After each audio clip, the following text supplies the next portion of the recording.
Hey everyone, so I'm a little late with this video and I have a reason. I have been on leave and went to go visit my amazing best friend Amanda Tremblay in New York City, so it kind of explains the scruff I got right now. I think I look a little bit better now with it, but of course being military has got to go soon. So I want to talk about my experience of going through bodpod and metabolic testing in order to get actual scientific and medical results to have more knowledge so I can go forward with my plan of achieving my fitness goals.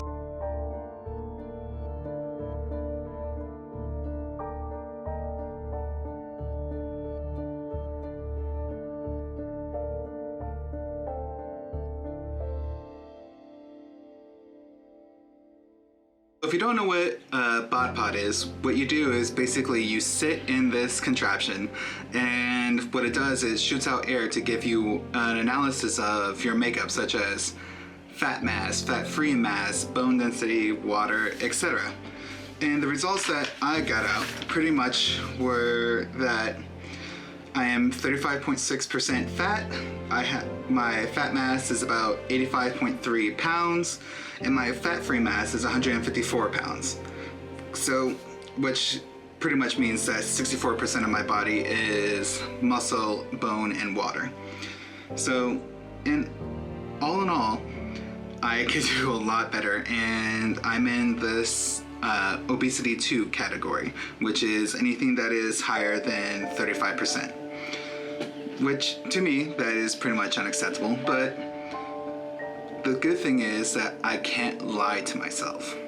It's good to have this knowledge to not be in denial, because I am very guilty of this, and like many other people, we tend to have this whole thing where we will lie to ourselves to make ourselves feel better or make excuses. But in order to have real change, you have to have a deeper value for truth and honesty, because it's not that I'm a bad person or anything like that. I have just been unhealthy, and I have to embrace that fact in order to make the changes necessary to be who I believe I truly am.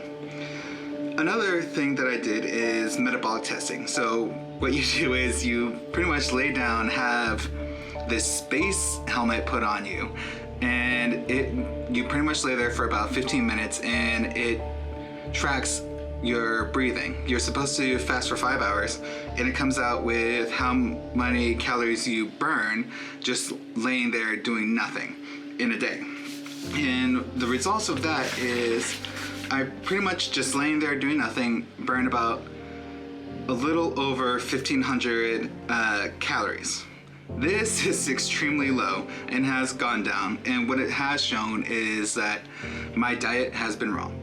Mainly, I've been eating too little, and because I've been eating too little, it caused my metabolism to slow down dramatically. And it sucks because I have been losing weight, but as a result, I have not only been losing fat, but I've also been losing muscle, which goes against my goal completely.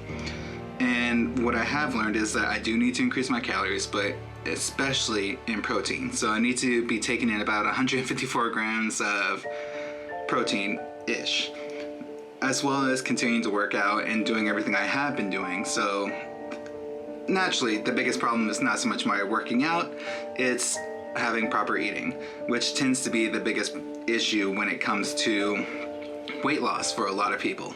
Getting these results was a little bit difficult for me to deal with, mainly because of a lot of disappointment, where I saw a lot of progress and everything, but part of me knew that I wasn't doing everything right, and I kind of just didn't want to have the truth. I wanted to be in denial and just keep on losing weight the way I did, but I also wanted to do this right, be healthy, be able to be an example for others if they decide to follow my path, and I had to let go of my ego and my pride, which are the biggest hurdles for me. And pretty much anything that stops me from progressing usually has to do with my own self and all the choices I tend to make, either indulging too much in one aspect or ignoring another.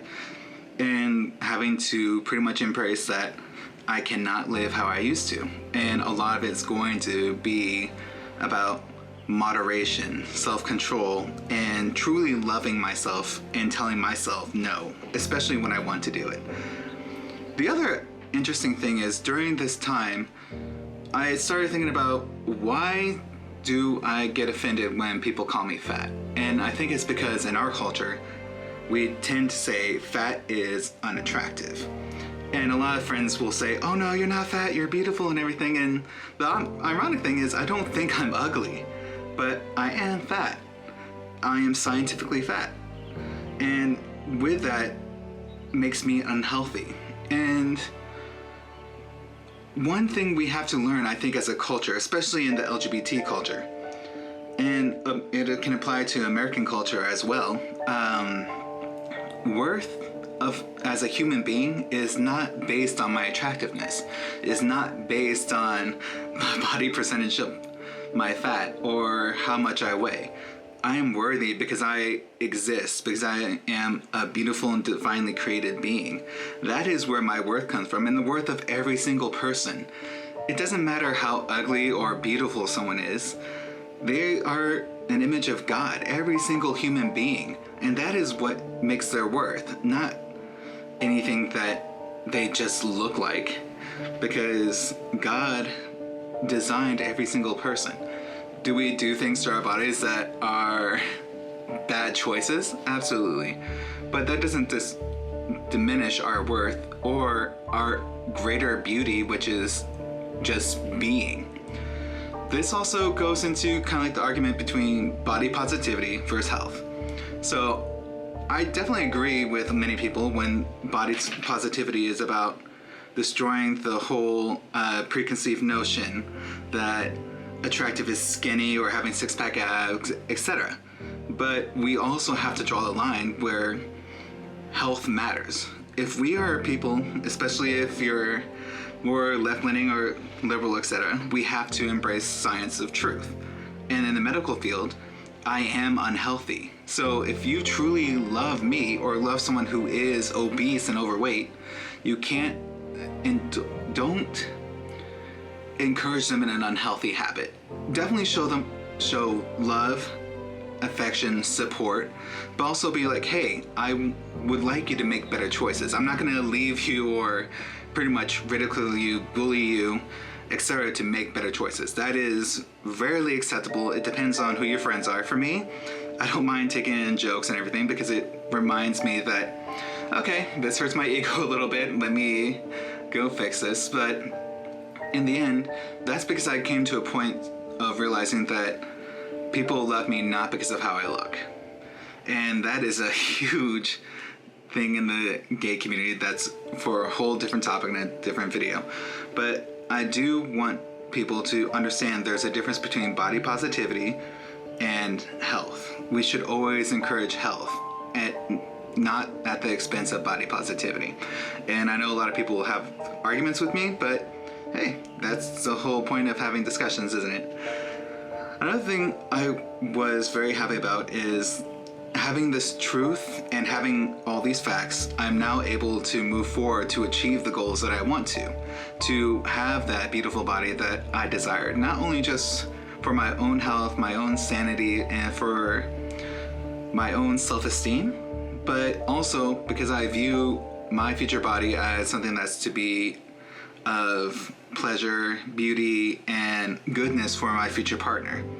So that's one of the mentalities that I take along with it. I want to say thank you for following me on this journey. If you are, I hope that I continue to entertain you through this process and giving you my honest opinion and experiences with all these steps. I'm going to be trying to integrate a lot more things other than just fitness because I'm going through many different life changes in order to become the man that I believe I am.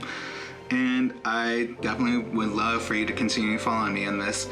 And I know you're not going to agree with everything that I do or that I believe. And if you do disagree, hey, let me know down in the comments.